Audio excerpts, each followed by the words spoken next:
Why is Russia's infrastructure aging and population declining? Imagine a country with a rich history of massive construction projects, built to support a powerful industrial economy. That's what Russia experienced during the Soviet era.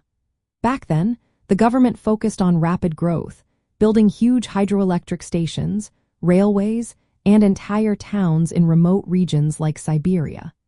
These projects used standardized methods to quickly meet housing and industrial needs. But many of these structures were made with materials and techniques meant for short-term use. Over time, these buildings and roads have started to show their age. After the Soviet Union collapsed in 1991, the central planning and funding that kept infrastructure in good shape slowed down or stopped.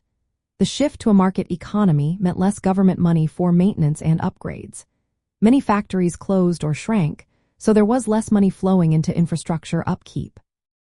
Roads and railways became worn out, and housing started to deteriorate.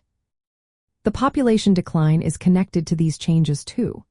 The economic chaos after the Soviet Union's fall caused many people to have fewer children and increased death rates, especially among working-age men. Poor health care, alcohol problems, and stress made health worse for many. Meanwhile, young people moved away from rural areas and old industrial towns to big cities or even abroad to find better jobs. This migration left many areas with fewer residents and aging infrastructure that no longer meets modern needs. Housing built during the Soviet period was often basic and aging, which made living conditions less attractive. As economic hardships grew, fewer families wanted to stay in these places, leading to even lower birth rates.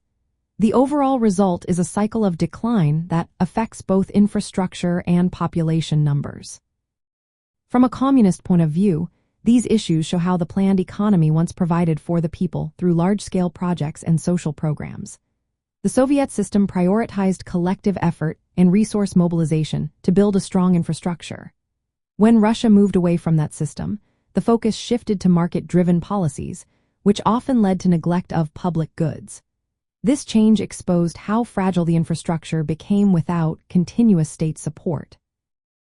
In the end, Russia's aging infrastructure and shrinking population are linked to the legacy of Soviet-era construction and the challenges faced during the post-Soviet transition.